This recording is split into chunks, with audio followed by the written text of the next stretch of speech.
상암에서 살고 사무관입니다. 소개를 너무 되게 유명한 아니에요. 네, 감사합니다. 저는 오늘 왜 영양제를 먹어야 할까 해서 미세먼지나 환경오염물 중금속 배출에 대해서 조금 더 집중적으로 보려고 합니다. 이거 흰 책자 12페이지에 봐주시면 되거든요.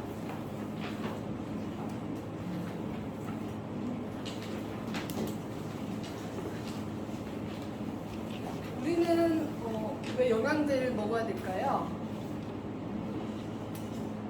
모두가 아마 건강한 몸을 원하고 또 우리 몸에 최소 단위의 세포가 원하는 게 영양소고 세포만 잘 관리를 하면 내 몸이 건강해진다고 합니다. 우리는 밥이나 빵, 고기는 굉장히 많이 먹고 있는데 그에 비해서 과일, 야채는 상대적으로 많이 덜 먹고 있는데요. 단백질, 탄수화물, 지방은 이제 대량 영양소라고 해서 많이 먹지만 미량 영양소인 비타민, 미네랄은 턱없이 부족한 상태입니다.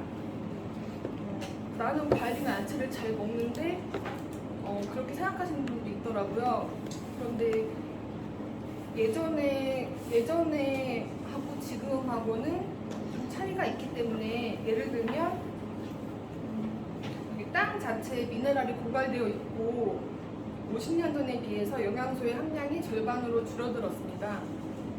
예전에는 밥만 잘 먹어도 된다라는 때도 있었지만 현재는 여기 그림으로 보시면 토마토의 칼슘, 비타민 C, A가 50%로 감소되어 있고요. 브로콜리의 칼슘, 비타민 C, A가 60%로 감소되어 있고 감자의 비타민 A는 100% 감소되었습니다. 그리고 사과의 철분이 90% 감소되었는데요. 50년 전 사과 1개가 지금은 26개, 그리고 시금치는 18달, 귤은 21개, 배는 8개. 지금의 영양소 감소율로 인한 결과인데요. 전문가들은 하루에 필요한 비타민이나 미네랄의 충분 양을 섭취하려면 5가지 색깔로 된 신선한 유기농 채소와 과일을 자기 얼굴 크기만한 접시로 5접시를 먹어야 한다고 합니다. 음식으로 충분하다라고 이야기하는 사람들도 많이 있지만 비용도 많이 들고 또 토양의 산성화, 가공식품과 인스턴트 식품의 증가, 그리고 조리 과정에서 영양소 손실 등이 되는 이유로 과거의 식품에 함유된 영양소와 현재의 식품에 함유된 영양소 함량의 차이는 너무 큰데요. 또 현대인들한테 과도한 스트레스로 인한 활성산소 증가와 미세먼지와 같은 환경적인 요인들도 현대인들의 건강을 해치는 원인이 되고 있습니다.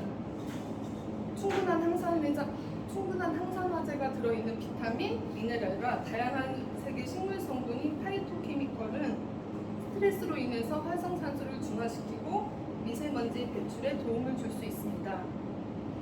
영양소는 음식으로 섭취하는 것이 가장 좋은 방법인데요.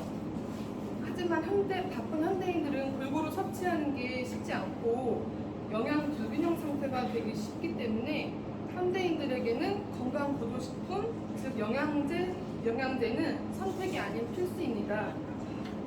건강은 아는 만큼 지킬 수 있다고 하는데요.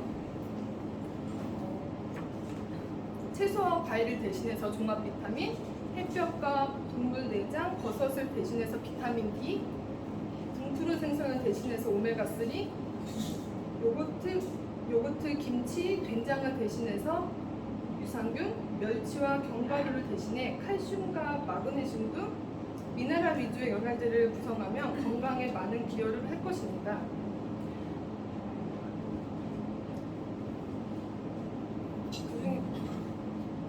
오늘 제가 말씀드리는 부분이 미세먼지 환경호르몬 중금속 배출이라고 말씀을 드렸는데요. 먼저 미세먼지의 유해성으로부터는 2013년 WHO 국제암연구소에서 미세먼지를 1군 발암물질로 지정했습니다.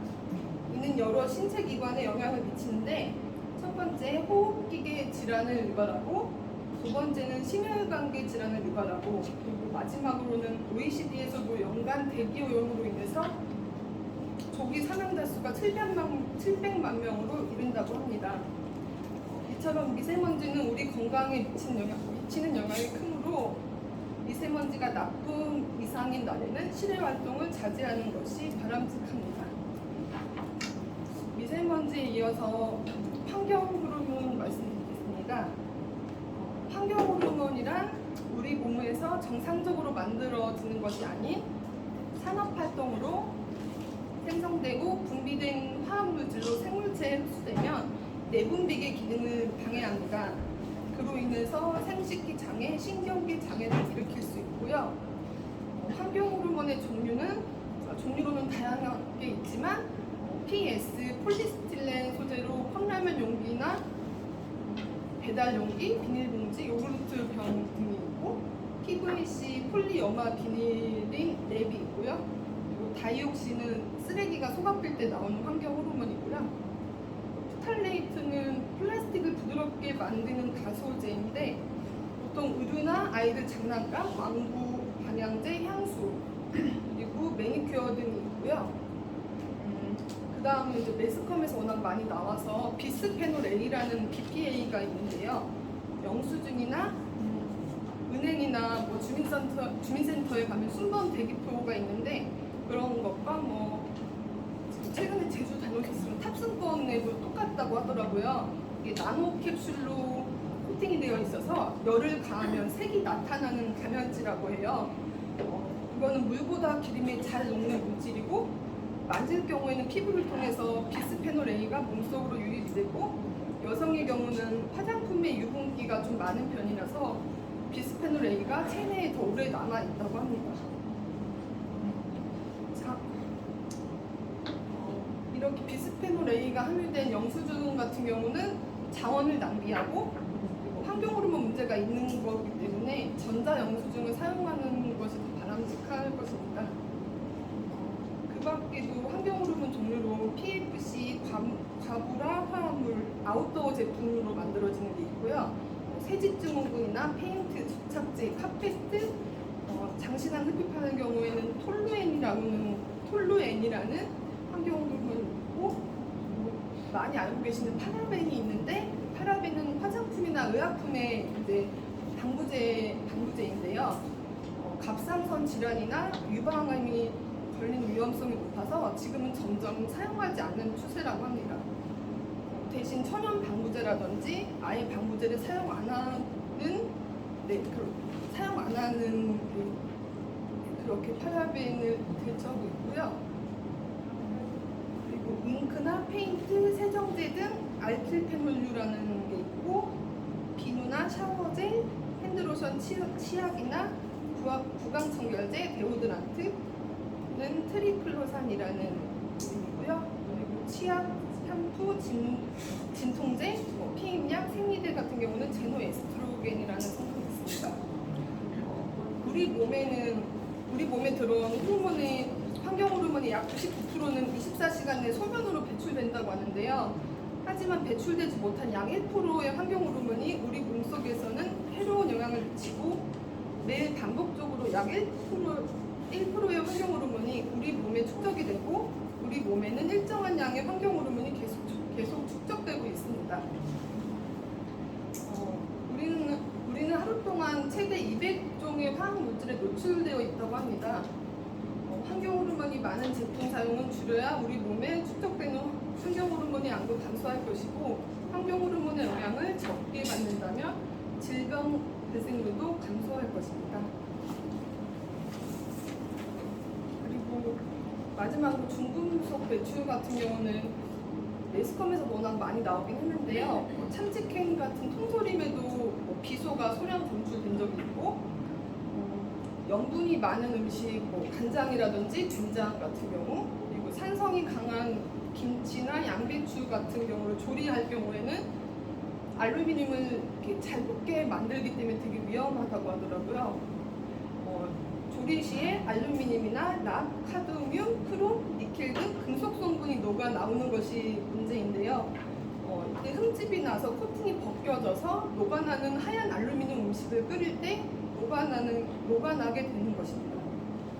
그리고 코팅된 프라이팬 경우에는 뒤집기 사용을 많이 하는데요. 코팅이 벗겨지는데 유해 성분이 묻어날 수 있습니다. 스테인리스 조리기구는 비교적 안전하지만 조리 과정 중에 음식이 늘어붙거나 할 경우에 크롬과 니켈이 합금된 경우에 철수세미로 세척을 하게 되는데요. 이럴 경우에는 손상이 가고 장시간 반복을 하고 배열할 경우에는 유해 금속이 발생된다고 합니다. 그리고 금속재 주전자 경우에는 물을 끓이고 남은 물을 버리지 않고 또 그 위에 물을 끓이는 등의 방법으로 유해 성분이 용출이 돼서 주의가 필요하다고 하고요. 이런 중금속에 장기간 이렇게 섭취를 하게 되면 중금속 중독으로 이어진다고 합니다. 이렇게 몸속에 쌓이는 동안 특별한 증상이 없어서 더 위험하다고 합니다. 니켈이나 납과 같은 중금속에 노출될 경우에는 두통이나 빈혈 등의 혈액계통의 질환, 신경마비와 같은 신경계 질환, 심지어 암까지 유발된다고 하고요. 알루미늄에 중독된 경우는 피부 알레르기, 기억력 감퇴 등을 유발하고요. 특히 어린이들의 경우에는 집중력이 떨어지고 학습 능력이 저하될 수 있다고 합니다. 중금속에 오염된 한약재도 중국에서 수입하게 될 때 오염된 한약재가 들어온다고 합니다. 그래서 얼마 전 매스컴에 나온 거는 카드뮴이나 이산화황이 검출됐다고 나왔고요. 또 문신 같은 염료 안에 들어있는 중금속도 납이라든지 카드뮴, 그리고 비소, 니켈 등이 검출되었고요. 이런 전문가들이 말할 때 카드뮴과 비소는 인체에 암을 유발할 수 있는 발암물질이고 납은 중추신경 장애 유발, 아연과 불이, 니켈은 장기간 피부에 접촉 시 피부염을 유발할 우려가 있다고 합니다. 그리고 마지막으로 치아 아말감 속에 있는 중금속인데요. 대표적인 수은 중독의 원인이 된다고 합니다. 실제로 미국의 경우는 50% 치과 선생님들이 사용을 반대하고 있다고 하고요. 뜨거운 물을 먹거나 담배를 피거나 질긴 음식을 많이 씹던가 할 경우에 아말감이 있는 수은이 많이 올라와서 몸에 축적이 된다고 합니다. 수은이 인체에 나쁘다는 것은 다 알고 계실 텐데요. 이렇게 우리는 생활 속에 중금속이 많이 노출되어 있습니다. 비타민 B군과 강력한 항산화 성분으로 체내 중금속 배출에도 도움을 받을 수가 있습니다. 제가 공부를 하다 보니까 정말 자료도 많이 보고 하게 됐는데 시간이 아무래도 제한되어 있어서 제가 좀 뒤죽박죽한 것 같은데 하다 보니까 저희 유산화 제품이 정말 더 뛰어나다는 걸 더 느끼게 됐고요. 비타민 B군과 항산화 성분을 더 많이 먹어야겠다는 생각을 했습니다.